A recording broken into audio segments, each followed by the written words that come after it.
Bonsoir à tous et bienvenue pour ce nouveau numéro de Ramadan 2014. Quel plaisir de vous retrouver régulièrement sur la locale télévision. Alors on sillonne plusieurs thématiques pour ce mois sacré de générosité et de fête. Et bien après le halal, la vie quotidienne et puis cette grande question, qu'est-ce que le Ramadan? Alors ce soir on va totalement changer de registre. Elle est basée sur les principes de la charia. Justice, équité, transparence, l'intérêt est par exemple interdit, on en revient dans le détail avec nos invités ce soir. Elle est aussi en accord avec le droit musulman et c'est près de 2000 milliards de dollars d'ici 2014. Nous allons donc parler ce soir de finances islamiques. Pour en parler, je ne suis pas seul, nos invités ce soir, bienvenue Mourad Chebchoub, vous êtes directeur de Casco et Vima Assurance. Bienvenue à vous. Avec nous aussi, c'est Sonia Marigi. Alors c'est bien parce que ce soir tout le monde est souriant, donc avec cette thématique un peu particulière, hein, la finance islamique, on devrait passer un agréable moment. Sonia Marigi, vous êtes directrice de Nourassure. Bonsoir. Et vous êtes fondatrice de la première plateforme sur le web 100% halal. Exactement. Kader Merbou, bonsoir à vous. Bonsoir. Bienvenue, directeur du Master Finance Islamique à Paris-Dauphine. Oui, donc vous allez dans quelques instants nous parler de votre activité et notamment de vos élèves. Avec nous, Tarek Bengaré, vous êtes porte-parole donc du Sharia Board SIFI, le comité indépendant de finance islamique en Europe. Bienvenue à tous les quatre. Une nouvelle fois, nous allons donc, vous l'avez compris, parler de finances islamiques. Alors je ne sais pas si ce soir c'est vraiment un débat ou s'il y aura des oppositions, puisque les quatre personnes qui nous font le plaisir d'être avec nous ont des rôles et des activités complémentaires. Vous l'avez compris, un sujet vaste et complexe, mais nous allons essayer d'apporter des éléments d'information et des éclaircissements d'une manière un petit peu plus souple et moins technique à nos téléspectateurs. Au programme, donc, la place en France, la différence entre les deux, hein, puisqu'il y a la finance traditionnelle et la finance islamique, et bien sûr apporter des éclaircissements, comme je vous le disais, il y a quelques instants aux consommateurs. Mais pour ouvrir ce débat, pour ouvrir cette émission Finance Islamique, avant d'entendre nos invités, nos confrères de la chaîne Oumma TV sont allés à la rencontre d'étudiants chez vous, Monsieur Merbou, qui sont en Master Finance Islamique de Paris-Dauphine. À commencer, vous allez le voir, par Maxime, il est belge, et pour lui, gagner de l'argent sur le dos des autres, ce n'est pas possible, ça ne fait pas partie de ses valeurs professionnelles. Sa solution, la finance islamique. Donc je suis belge, j'ai fait mes études à HEC-ULG à Liège. J'ai un diplôme en finance conventionnelle, précisément j'ai un M2 en Banking and Asset Management. Et depuis la crise, je suis un peu dégoûté de la finance parce que j'aime pas... il faut gagner de l'argent mais pas sur le dos des autres. Donc j'ai commencé un peu à m'intéresser à une alternative un peu plus éthique. Et en Belgique, j'ai commencé à entendre parler de la finance islamique par des émissions TV et par Internet. Donc je me suis intéressé, etc. Et je me suis dit, pourquoi pas me lancer là-dedans. Donc j'ai fait des recherches sur des formations en finance islamique. Et je suis tombé sur celle de Dauphine qui m'intéressait parce qu'elle était beaucoup plus axée sur la finance. Donc voilà, c'est ce qui m'a décidé de venir étudier ici. Et donc à l'issue du diplôme, qu'est-ce que vous envisageriez de faire? Est-ce que chercher un travail dans la finance islamique ou poursuivre encore vos études dans ce domaine-là? Ça dépend des opportunités, mais non, je pense que la formation est assez complète pour commencer à travailler. Ceci dit, est-ce que je travaillerai dans la finance islamique? Ça, je ne sais pas encore. C'est à déterminer, ça dépend. Si l'opportunité se présentait, vous... Sans hésiter, franchement, oui. Très bien, merci beaucoup. Merci, je vous en prie. Donc je suis commerciale, je travaille dans les assurances. Je fais l'assurance vie, tout ce qui est incendie, risque, divers. Tout ce qui est produit d'assurance. Tout à fait. Okay. Donc je m'intéressais à ce master parce qu'il touche un petit peu à l'assurance. Donc il y a le produit Take a Fall. C'est l'assurance islamique. Voilà, c'est l'assurance islamique et c'est ce qui m'a amené à embrasser un petit peu ce master. D'accord. Et donc à l'issue de ce master, qu'est-ce que vous envisagez de faire après le diplôme? Espérons l'obtenir. Déjà, une fois le diplôme obtenu, ça serait vraiment de m'investir dans le domaine des assurances. L'assurance islamique, soit développer un produit ici en France, pourquoi pas, voire retourner à la source ou voir des pays qui commercialisent et qui commercialisent ce produit. Après le diplôme, c'est avoir une double casquette. Premièrement, c'est l'enseignement, c'est partager ce que j'ai appris. Et deuxièmement, c'est entamer une carrière professionnelle au sein des banques islamiques, exactement au pays du Golfe. Alors j'ai découvert la finance islamique quand je faisais encore mes études de droit, donc il y a quelques années quand on commençait vraiment à en parler après la crise, tout ce qui s'est passé. Et donc j'ai vraiment été intéressée d'un point de vue tout d'abord personnel, sans savoir que la finance islamique se développait, commençait vraiment à se développer. Après, petit à petit, quand je suis arrivée sur Paris, parce que j'ai fait mes études à Montpellier, j'en entendais de plus en plus parler et je me suis dit, il faut que je comprenne de quoi ça parle, quelles sont les problématiques qui sont soulevées et si sur le marché français, ça s'intègre correctement. Et donc après, petit à petit, j'ai découvert que la finance, en finance, les relations financières, transactionnelles, etc. sont beaucoup basées sur des contrats et que le droit des affaires musulman est basé pas mal sur des contrats qui prend en compte le droit musulman et le droit étatique. Donc, qui de mieux qu'un juriste pour étudier ces contrats. De retour sur le plateau de Ramadan 2014, vous les avez vus, ces étudiants divers et variés qui viennent d'horizons différents, mais qui sont aussi passionnés et qui souhaitent réellement se lancer dans cette filière. Alors, nos invités sont avec nous rapidement. On va commencer avec vous, Sonia Marigi, je rappelle, donc fondatrice de la première plateforme sur le web 100% halal. Alors, l'objectif, c'est orienter, aider les éventuels consommateurs qui souhaitent s'investir en finance islamique. Tout à fait, donc c'est une plateforme qui existe depuis avril 2014. J'ai profité de faire le lancement justement lors du Salon du Bourget à Paris. Et donc cette plateforme elle a pour mission de mettre en relation les personnes désireuses d'investir dans des produits islamiques et les courtiers qui sont aujourd'hui très nombreux sur toute la France et qui sont des professionnels et qui peuvent apporter justement des informations et aider les internautes à pouvoir trouver des produits adaptés à leurs besoins. Alors, donc, ce qui est intéressant sur ce site, c'est-à-dire que si moi j'habite Marseille par exemple, voilà. Vous allez m'aider, vous allez m'orienter à trouver l'agence ou l'investisseur. Tout à fait. Grâce à un système de géolocalisation très élaboré, on va géolocaliser la personne et ensuite la mettre en relation avec un courtier proche de son lieu d'habitation. Merci. On va s'intéresser à vous. Alors, Mourad Chebchoub, je rappelle que tout à l'heure, on aura le plaisir de visionner un sujet puisque Lucie Compagnon est allée à votre rencontre au sein de votre agence, HL. Mais alors, rapidement, donc vous, c'est une assurance, c'est un cabinet d'assurance et vous êtes dans l'épargne, le logement, les retraités, l'auto et la maison chez les particuliers. Vous proposez un certain nombre de services. On propose effectivement un certain nombre de services d'assurance, mais on s'est de plus en plus orienté vers la finance islamique, puisqu'il y a une très forte demande qui nous est faite. Jusqu'à maintenant, il n'y avait pas de solution apportée aux musulmans à cette problématique d'épargne qui pouvait respecter donc les principes et les préceptes de l'islam. Donc cette carence a été comblée donc, grâce à ce produit, à cette solution d'épargne. Et effectivement, on distribue ce contrat d'épargne à toutes les personnes qui sont désireuses. Alors on aura le plaisir tout au long de cette soirée de revenir sur ces points que vous évoquez. Mais alors en 2013, vous dites c'est 300 épargnants musulmans donc qui font appel à votre contrat, notamment ce contrat Salam. On en parlera tout à l'heure puisque c'est le premier contrat qui a été signé en 2012 avec Swiss Life, mais une rentabilité à 3,24%. C'est 3 voire 4 fois plus aujourd'hui si on prend le plan d'épargne en France qui vient de passer à 1%. Alors comment vous faites? Comment vous gagnez votre vie? Alors, ça c'est le gestionnaire.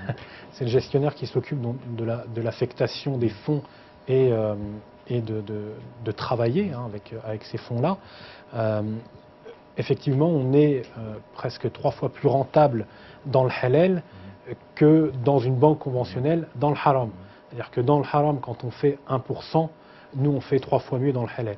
Donc, il y a quand même beaucoup plus d'avantages à être dans le halal que dans le haram. Vous nous direz comment tout à l'heure, puisque je rappelle que la finance islamique, elle est ouverte aux pratiquants et aux non-pratiquants. Donc, peut-être que ce soir, nous allons donner la solution miracle aux téléspectateurs pour gagner aussi de l'argent et mieux vivre.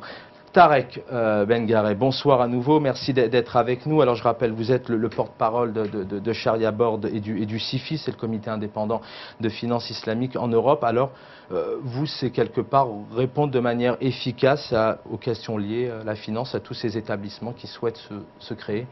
Alors pour être précis et clair, donc c'est la finance islamique repose sur trois grands piliers fondamentaux. Donc d'abord évidemment l'épine dorsale qui est le droit commercial islamique, ce qu'on appelle fiqh al-muamalat, qui est évidemment le plus important, puisqu'il faut que ça soit sharia compatible, c'est-à-dire compatible avec les préceptes de l'islam. Je vais les rappeler bien évidemment tout à l'heure de façon synthétique, mais aussi pour être dans le contexte, il faut aussi la connaissance de la finance classique, puisqu'on est dans le contexte de la finance classique, et aussi connaître un peu le droit positif, c'est-à-dire le droit français, puisque un contrat, il doit être à la fois sharia compatible, rentable et compatible avec le droit français pour qu'il puisse être commercialisable.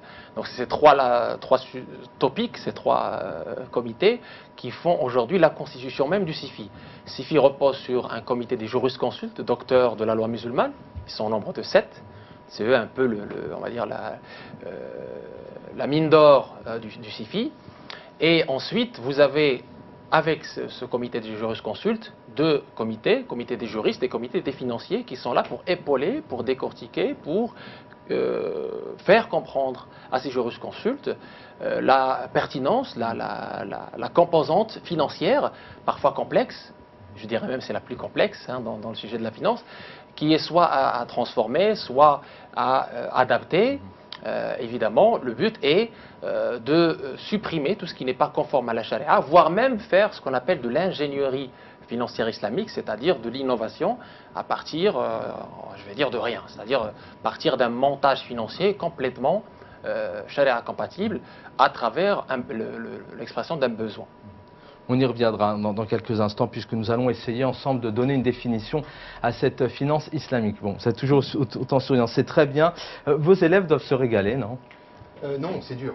D'accord. J'ai l'air souriant comme ça, mais c'est un peu plus compliqué. Kader Merbou, donc avec nous, vous êtes directeur du Master Finance Islamique de Paris-Dauphine. Alors l'idée, c'est que réellement, il y avait un besoin, tout simplement, une demande, une forte demande des étudiants. Alors effectivement, une forte demande face aux besoins naissants de cette industrie en France. Début 2008, il y a la présence de plusieurs acteurs qui commençaient à se manifester un petit peu sur le sujet de la finance islamique.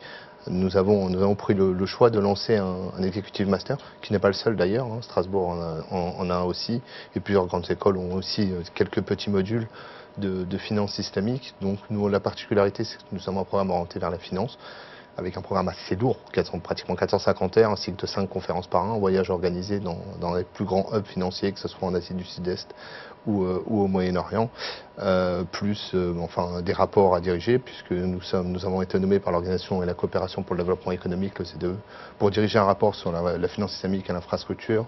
Donc les étudiants participent également aux commissions d'Europlace. Donc voilà, il y a une participation à l'écosystème plus que naturellement en quelque sorte, où ce que je veux dire, c'est que nos étudiants ont la théorie, la pratique, mais travaillent aussi sur l'industrie de demain. Alors c'est ce qu'on peut entendre en tout cas dans certaines interviews papier ou vidéo. Alors aujourd'hui, chez vous, c'est quoi, 150 dossiers par an pour seulement 35 places? Absolument, c'est 35 places, donc 35 places, donc 70% pour la formation continue, c'est-à-dire des étudiants, enfin des professionnels, au sens où leur diplôme date de plus de 3 ans, et 30% de formation initiale, c'est-à-dire des petits jeunes. Faire confiance à l'avenir, faire confiance à des Master 1 confirmés, qui ont bien validé leur Master 1 ou des Master 2 confirmés également, qui l'ont bien validé. Donc, je le répète, parce qu'on me pose très souvent la question. Donc 30% de notre effectif et de la formation initiale, c'est notre gage pour l'avenir, et ne pas considérer la finance islamique que par de l'opportunisme, mais aussi un investissement en prenant ces jeunes-là et en leur donnant des éléments de compréhension pour nourrir cette industrie demain. Alors des jeunes on en a entendu quelques-uns tout à l'heure, qui viennent de différents profils, différents pays en Europe ou ailleurs. Alors au niveau des étudiants, on l'a perçu, mais au niveau des enseignants, alors la question elle est un peu brutale. C'est vrai que finance islamique, parfois ça peut faire un peu peur. Est-ce que ce sont des professionnels qui interviennent dans n'importe quelle faculté, ou ce sont des spécialistes de l'islam? Alors, faut savoir que dans notre programme, il y a des professeurs de l'université Paris-Dauphine. Bon, ils ne sont pas extrêmement nombreux, mais ils donnent une couche, la couche de ce qu'on appelle dans le programme du module finance fondamentale. Donc des professeurs de l'université Paris-Dauphine, des professeurs de théorie financière, de théorie bancaire, d'audit et de contrôle financier, qui viennent donner des cours. Ensuite, 90% des autres intervenants sont largement des professionnels. des professionnels ou en même temps des professionnels académiques, ce qui arrive assez souvent, c'est-à-dire qu'on a des docteurs qui sont aussi dans le business après quelques années de recherche, ce qui peut arriver. Donc on a vraiment tous les types de profils de tous les pays. De tous les continents. Là, pour le coup, il n'y a pas d'intervenant type. Vraiment pas du tout d'intervenant type. J'en ai d'Afrique du Nord, d'Angleterre, de Suisse, de Londres, du Moyen-Orient, de Bahreïn et d'Asie. On en a entendu quelques-uns. Voilà un peu pour ces quelques infos sur vos activités respectives, mais tout au long de la soirée, vous pourrez bien sûr y revenir. Sonia Marigi, une question qui est ouverte certainement à tous les invités ce soir, mais en quelques mots, qu'est-ce que la finance islamique? Donc c'est une finance avec 3 interdictions, vous l'évoquiez tout à l'heure, Monsieur Bengareh, des obligations, en quelques mots. 3 interdictions et 2 obligations. Je peux les citer ou autrement je laisserai le soin. Donc la première, c'est l'interdiction de l'intérêt et de l'usure, c'est riba, que tout le monde connaît. Et puis la deuxième, c'est rahar, qui est l'interdiction en fait d'investissement excessivement spéculatif. Et la troisième, c'est Meissir. Meissir, c'est tout un pan de l'économie qui est réputé impur, tel que on connaît l'alcool, l'armement, voilà, tout un pan de l'économie qu'il faut éviter, bien sûr. Et 2 obligations qui sont très importantes. La première, c'est que les gains et les pertes soient partagés entre tous. Donc il y a cette notion de partage des risques. Et la dernière, donc, que ça reste bien sûr dans une économie tangible et réelle. Alors après, je ne sais pas si tu veux rajouter peut-être quelque chose. Sur la notion de Meissir, puisque effectivement ça a été utilisé dans le terme coranique. Khamr al-Meissir, et donc effectivement le Meissir, si on veut le traduire en français, en droit musulman, c'est tout contrat qui dépend d'un événement aléatoire. Tout contrat qui dépend d'un événement aléatoire, comme le jeu de hasard par exemple, comme les assurances classiques. Donc tout versus assurance islamique, ce qu'on appelle le takaful. Donc évidemment, pour l'islam, il est hors de question de gagner de l'argent sur des événements aléatoires. Sur la mort, la vie, qui ne sont pas, on va dire, mesurables et qui ne sont pas quantifiables et donc qui sont sujets à conflit entre les parties contractantes. C'est toujours pour respecter ce que vous avez dit tout à l'heure, la notion d'équité entre les parties contractantes et la notion de transparence.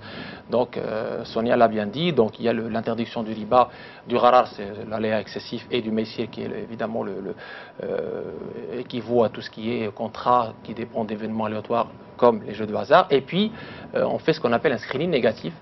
C'est-à-dire on exclut un certain nombre de choses, un certain nombre de secteurs. Ça rejoint ce qu'on appelle l'ISR, l'investissement socialement responsable, puisque la finance islamique est également une finance, fait partie en fait de la finance éthique, solidaire et responsable, et aussi religieusement engagée. Donc ça sous-entend qu'on va faire une exclusion, ce qu'on appelle une exclusion, d'un certain nombre de secteurs pour être des secteurs d'activité qui sont connus, enfin l'élevage de porcins par exemple l'alcool, la pornographie, l'alcool, l'armement, le tabac, l'armement, etc. Donc ça rejoint dans une certaine mesure ce qu'on appelle l'ISR, l'investissement socialement responsable, qui a été développé déjà au début du 19e siècle par les protestants. Donc c'est aussi une finance à connotation religieuse. Au niveau clientèle, ce que disait tout à l'heure sur les assurances traditionnelles et les assurances que vous proposez en termes liées à la finance islamique, d'abord, quelle différence concrète on peut donner précise à 2 clients différents, assurances traditionnelles et finance islamique? Quelles sont les différences bien concrètes et précises pour qu'on puisse comprendre? C'est le thème, la notion de responsabilité en fait. Dans un cadre d'épargne conventionnelle, ce qu'on recherche, c'est une rentabilité, quoi que ça coûte.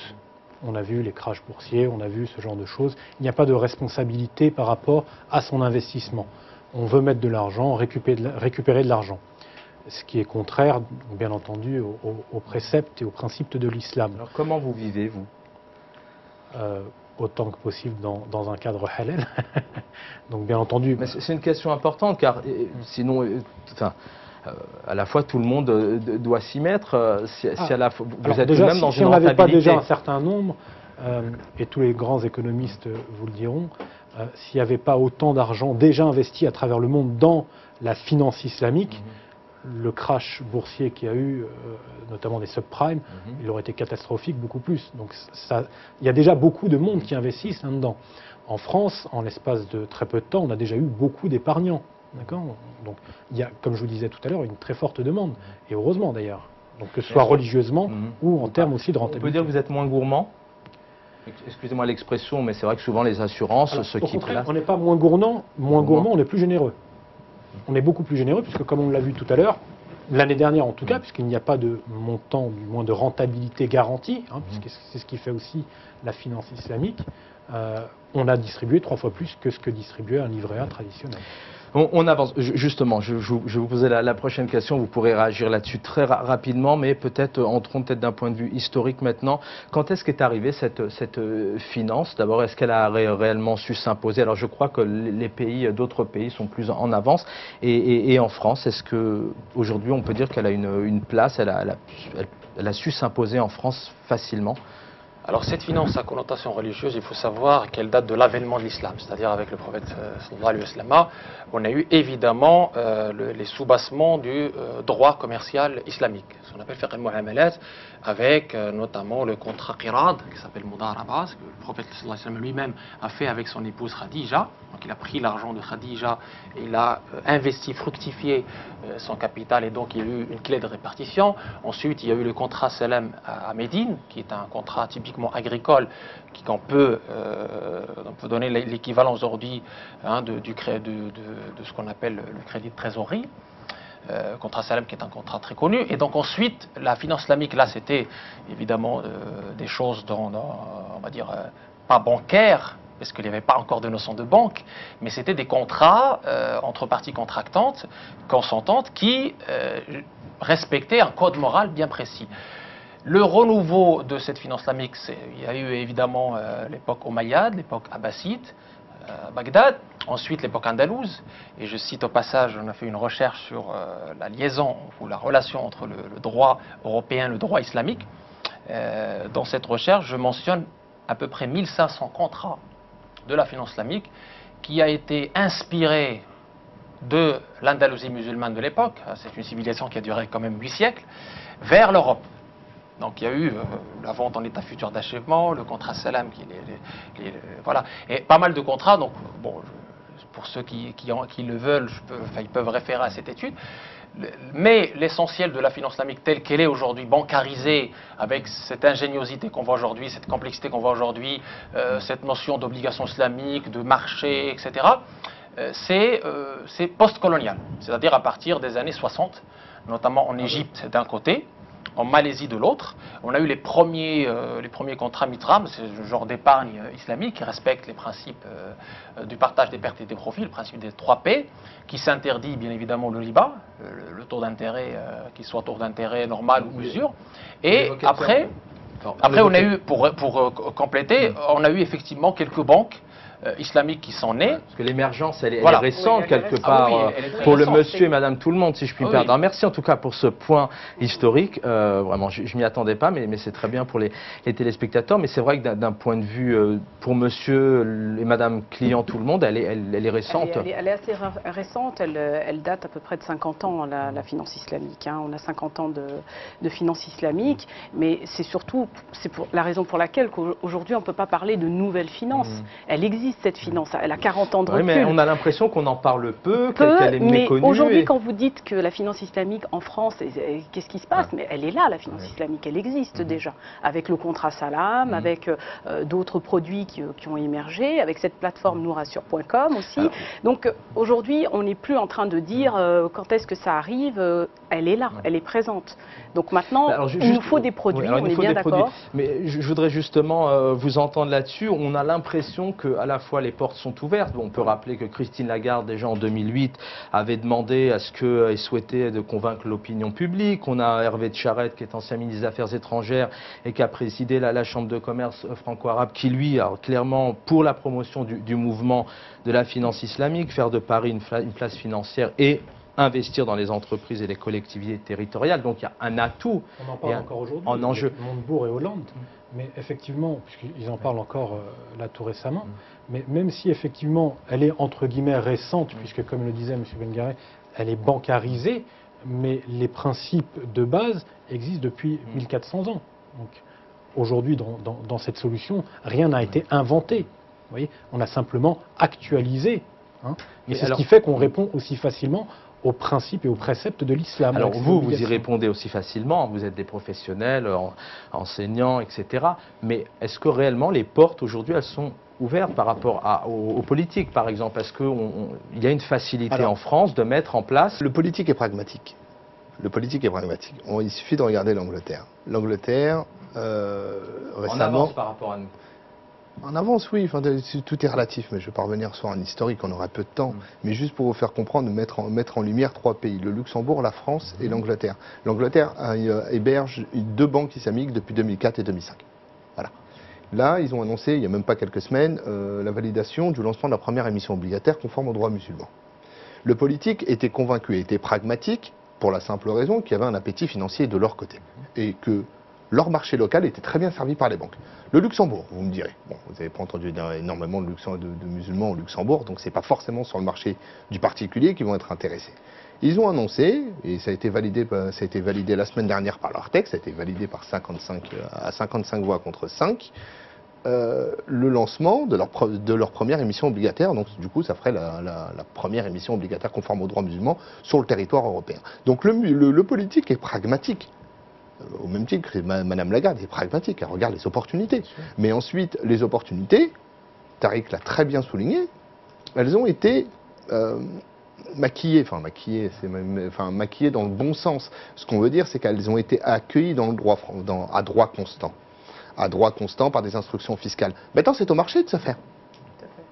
C'est aux particuliers de venir, c'est aux courtiers de travailler, c'est des acteurs comme ça, de se mettre en avant. Les politiques ont assez ouvert. C'est bon. À chaque fois qu'on va parler, on va parler de politique, etc. C'est bon. Ça existe.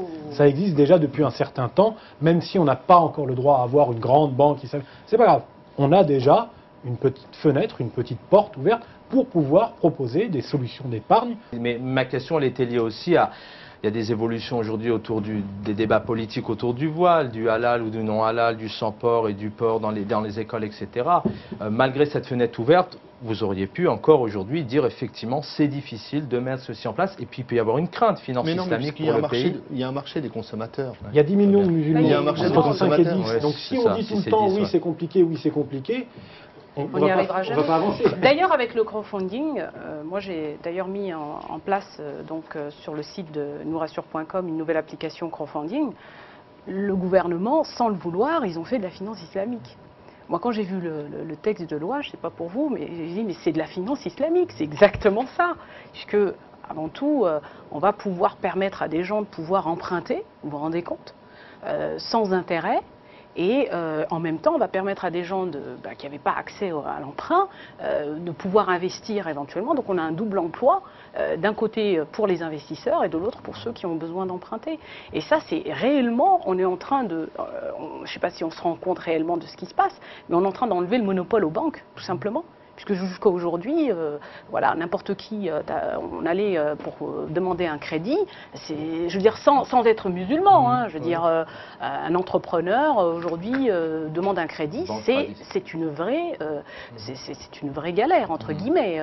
Il y a des règles prudentielles très importantes qui font qu'on ne peut pas emprunter facilement.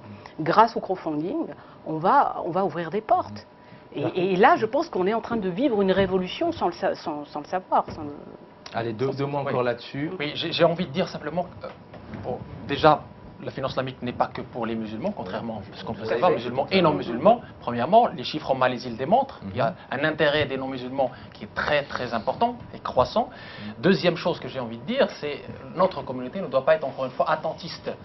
Les politiciens, il faut dépassionner le débat sur la finance islamique et le dépolitiser si on veut le réussir. Bon, en tout cas, ce qu'on retiendra, c'est qu'autour de la finance islamique, c'est plutôt positif et c'est plutôt partant si on prend, c'est pas le débat de ce soir, mais si on prend les lieux de culte, par exemple, aujourd'hui en France, ça fait encore débat depuis plusieurs années et c'est pas pris en compte ou compris dans toutes les villes. 30 secondes. Monsieur Chepchouk, là-dessus, vous vouliez réagir? Oui, quand on disait qu'il ne fallait pas être que spectateur, effectivement, on a toujours pour habitude d'attendre que le voisin le fasse pour qu'on puisse le faire. On peut se dire que maintenant, beaucoup de voisins l'ont déjà fait.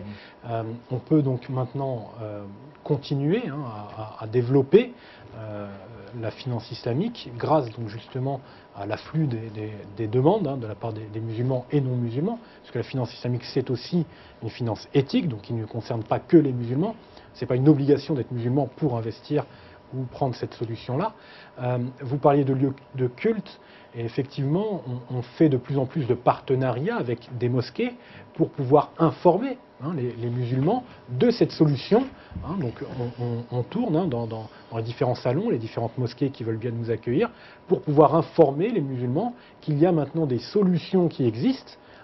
On a maintenant pour les musulmans la possibilité de faire exactement comme avant, investir, mettre de l'argent de côté, sauf qu'au lieu de le faire dans le haram, on le fait dans le halal. C'est exactement la même chose. Vous me prenez les mots de la bouche, ça peut être le lancement du sujet qui va suivre, puisque direction Chelles en Seine-et-Marne, c'est Lucie Compagnon qui est allée à votre rencontre au sein de votre agence, précisément Épargne Assurance, les produits d'investissement que vous proposez, et elle a assisté aussi à la signature avec Wassila, une future ou une cliente aujourd'hui. Oui.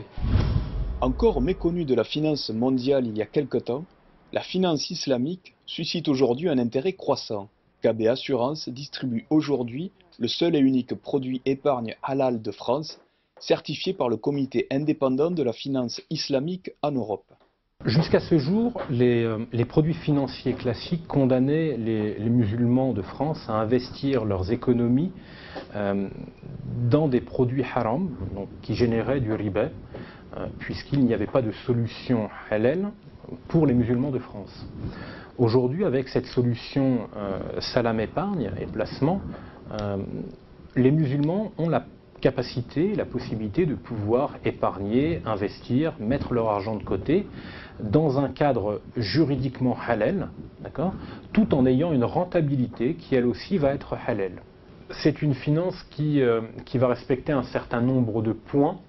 Il y a 5 grands piliers, l'interdiction de l'usure, riba, qui est parfaitement haram, et puis donc 2 autres interdictions qui sont al-gharar et le maïsir, donc c'est la transparence et la spéculation, et 2 autres obligations qui sont donc le partage équitable des pertes et des profits.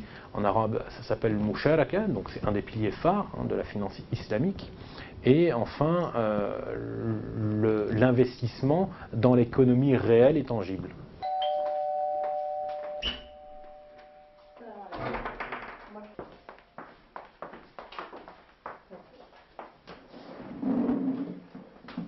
J'ai connu le produit Salam épargne et placement grâce à des sœurs qui m'ont proposé de visiter le site nourassure.com et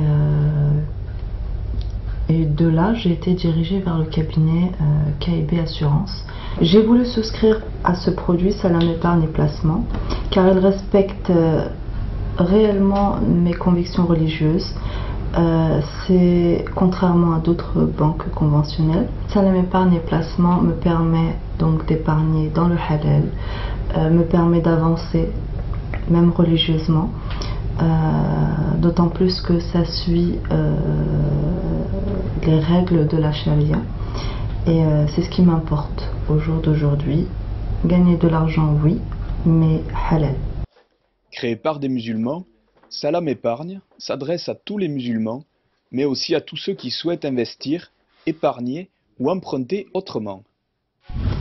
De retour sur le plateau de Ramadan 2014, si vous venez nous rejoindre ce soir, la thématique finance islamique. D'ailleurs, on vous souhaite un très très bon appétit si vous êtes à table. Alors justement, en regardant ce sujet, puis on l'évoquait juste avant la diffusion, on disait que c'était ouvert aux pratiquants et aux non-pratiquants. Sonia, une réaction là-dessus, ça ne vous gêne pas quelque part qu'un non-pratiquant adhère ou fédère à... Absolument pas, puisque j'estime que justement si on rentre dans cette idée de séparer les musulmans, les non-musulmans, on va rentrer dans du communautarisme et c'est absolument pas ce qu'on veut. La finance islamique, c'est une finance éthique qui est ouverte, qui est affinitaire et non communautaire. Et ça, c'est un message qui est très important à faire passer pour l'intégration justement de la finance islamique en France. Il faut vraiment que les gens comprennent que c'est ouvert à tous et que c'est pas du tout réservé aux musulmans. Même si la sémantique laisse amener penser quelques secondes qu'il y a un accaparement de l'islam sur le sujet, pas du tout. Les principes sont universels et universalisables. Tout à fait. Donc tout le monde peut se reconnaître sur le fait de partager des pertes et des profits. Sonia tout à l'heure elle évoquait dans le cadre de la loi sur le crowdfunding. Donc Tariq le mentionnait également dans le cadre de l'investissement socialement responsable. Plusieurs individus, quelle que soit leur religion, quelle que soit leurs origines, quel que soit tout ce qui les sépare, ont à un moment donné une interdiction commune qui consiste à dire je ne veux pas que mon argent soit investi dans l'armement et que ça profite à massacrer des millions de gens. Encore une fois, la finance islamique, c'est une finance éthique. On n'a pas nécessairement besoin ou l'obligation d'être musulman pour respecter une certaine éthique. Vous parliez tout à l'heure en off rapidement que effectivement juifs et musulmans, à la base, à l'historique, c'est... Si on veut au-delà même de la finance islamique, si on veut donner les sources scripturaires, parce que ça c'est très important, le prophète de l'islam, notre modèle à tous les musulmans, eh bien il a eu lui-même des transactions avec les juifs. Dans l'authentique de Bukhari, on le cite comme exemple ces transactions avec les juifs et les non-musulmans notamment, qu'il est mort, sallallahu alayhi wa sallam, en ayant comme gage son bouclier, c'est un juif. Ça, c'est très important. Donc, ce qui veut dire que en France aujourd'hui, dans notre société plurielle, on ne doit pas s'interdire ce qui n'est pas interdit, notamment pour la bonne intégration, pour le bien vivre ensemble dans notre société plurielle. Il est très important aux musulmans de partager ces valeurs et la finance islamique permet, à juste titre, d'exprimer ces valeurs-là, de les partager avec les autres et de montrer l'image la plus belle de cette religion qui, comme on vient de le dire, est pleine de valeurs et de bon sens.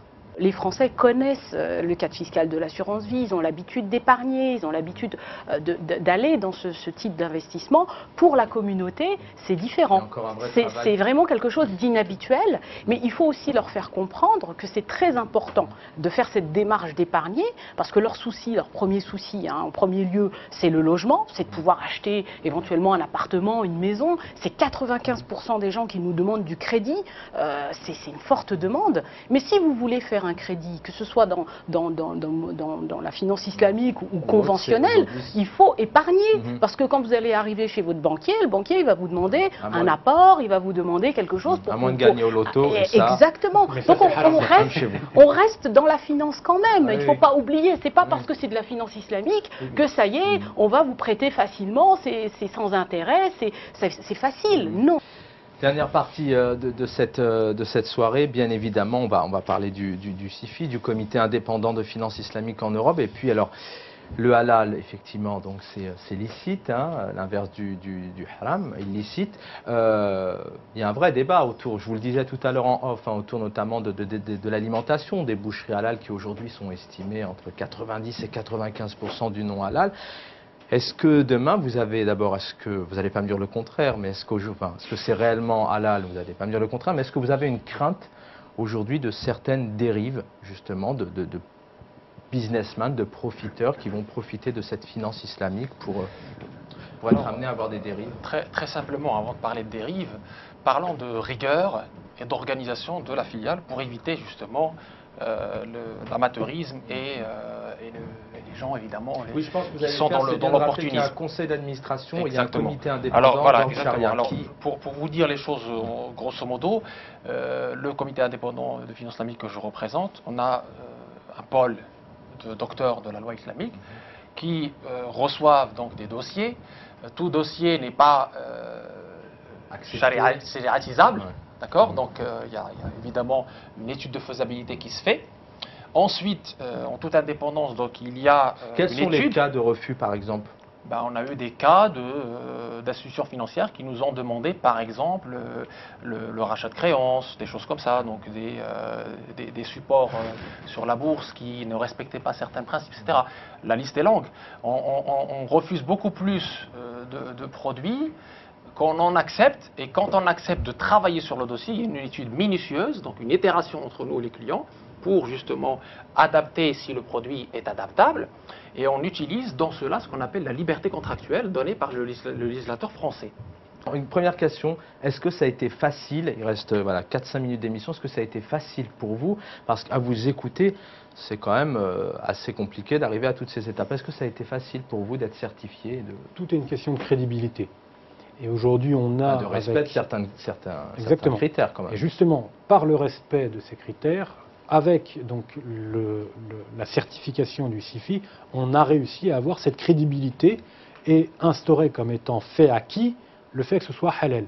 Donc quand on va rencontrer des personnes qui sont à la recherche d'une solution halal, le fait de dire qu'on est certifié par le SIFI et en expliquant qui est le SIFI, comment a été donc la procédure de certification, il n'y a plus de doute dessus. Quand on rentre dans le détail technique de la composition de la SICAV, il n'y a plus de doute possible. C'est halal. La crédibilité, oui, justement. La crédibilité, c'est ce qui se passait à l'époque autour des certificateurs de boucherie halal notamment. Et aujourd'hui, c'est un peu le fruit. Alors, est-ce que vous avez, oui ou non, vous avez des concurrents aujourd'hui ou pas? Parce que le SIFI a des concurrents. On n'appelle pas ça des concurrents, ce sont des collègues qui travaillent, qui font le même travail que nous et on les respecte. Il y a une discipline de respect très importante. Simplement, et ce qu'il faut savoir, c'est que la finance islamique, ce n'est pas évident.